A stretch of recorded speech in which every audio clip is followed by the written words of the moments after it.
But you mentioned you were in the Air Force, Greg, and it sounds like you're concerned with the environment, that you want to keep this area pristine up here, and that you would probably go after a polluter that was causing damage to the air or the land, our animals, even our organic gardens, or even ourselves.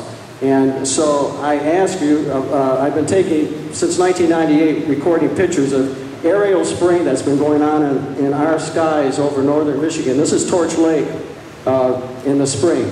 And this is, unfortunately, this whole spraying program is throughout the world and around the country.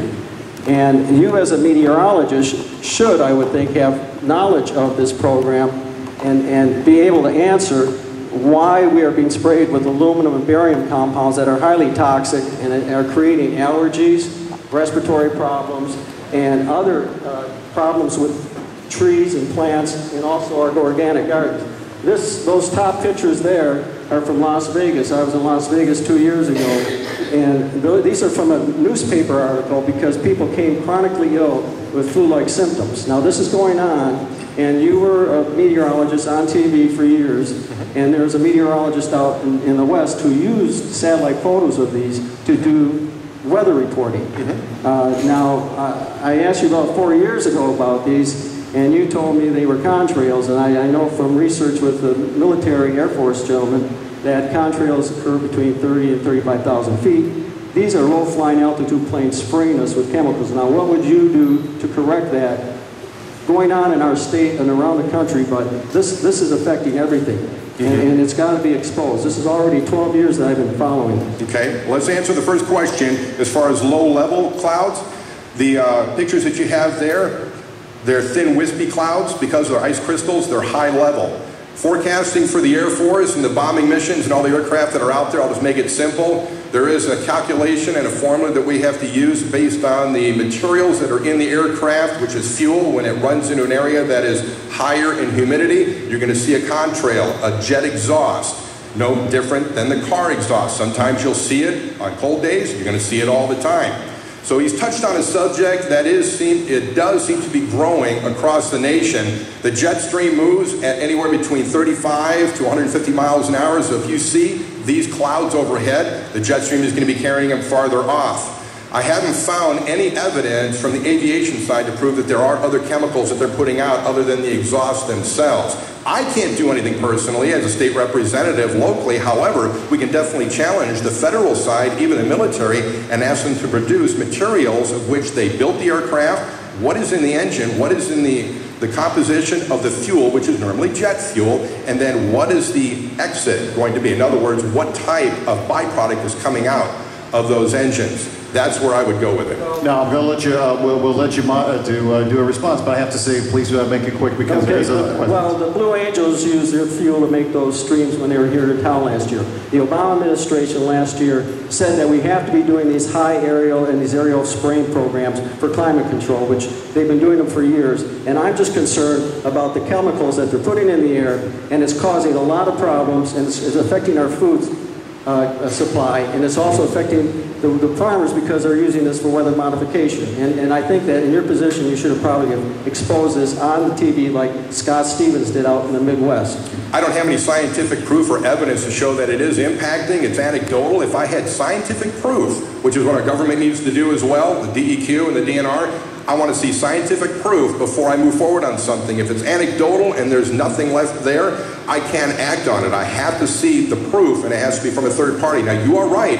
They are doing things with chemicals to alter the atmosphere. They're trying to destabilize storms. They're trying to weaken hurricanes.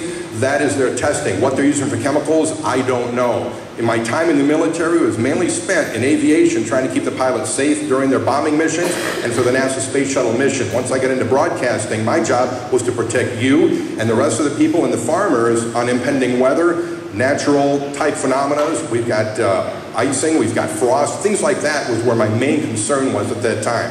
I did see that before, and I am well aware of it. Thank you very much. Okay, next question. I know. Next question. Not to cut you off, I'm not meaning to, just I want to have everybody have a fair chance. Yes. I got a question. I guess right now in Michigan, Bill Milliken could not get elected by either party.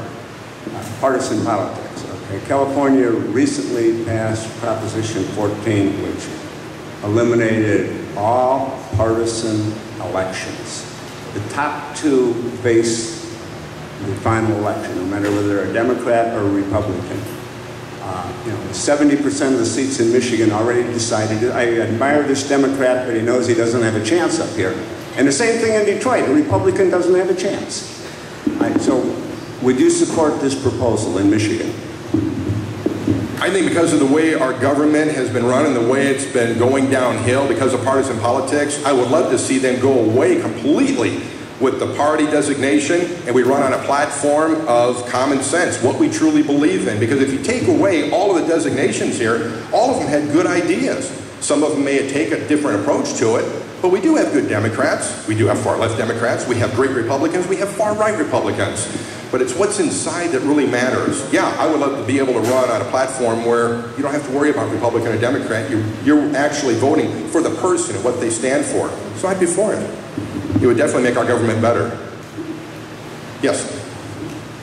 Greg, there's been some oil company coming in and buying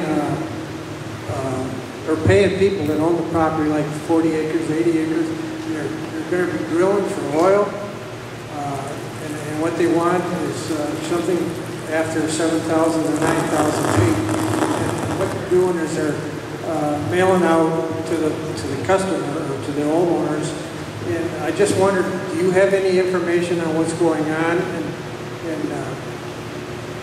how can we protect the people? Well, and the DEQ, the DNRE, is going to be the one that has to protect, because they're the one that's going to be monitoring what's coming out. Right now, the oil and gas leases are on state lands only. They haven't gone to the private landowners, but they do know there are some private landowners out there that do have that vein underneath where they're going to be able to make a substantial amount of money.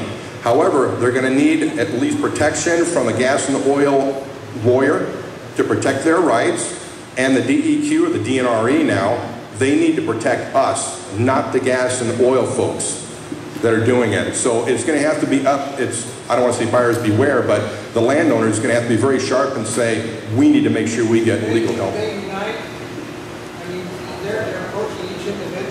I think it's going to be dependent on, okay, Jeff, it's going to be dependent on the issue on which landowner, because it's a transaction, it's going to be a contractual agreement. So it's going to have to be separate unless it's a township getting together. The gentleman was asking whether they should all be together as groups or individual as well. I guess that runs out of time at this point. That wraps us up. Greg, your time is finished up as well. Thanks. Thank you so much. We really appreciate it. Thank you all for coming tonight. We're grateful to have you here. And the Elk Rapids News at 1270 AM, 92.1 FM, WMKT wants to thank you all for coming tonight. We want to thank you for inviting us to Alden. We really appreciate it, to the Helena Township Hall. You've been listening to the Elk Rapids News, WMKT Bipartisan Candidate Forum. We are grateful to have you here today and look forward to continuing. I invite you to listen in to 1270 AM, 92.1 FM, WMKT for complete coverage of this debate. And also, we invite you to be sure to get a copy of the Elk Rapids News to get complete coverage as well. Thank you so much for being here tonight. We do appreciate it very much. My name is Greg Marshall. For Tom Varenich, who is the Elk Rapids News editor, and the entire Elk Rapids News staff, thank you so much for being here. We wish you a very pleasant good night. Rusty Humphreys is next on 1270 AM, 92.1 FM, WMKT.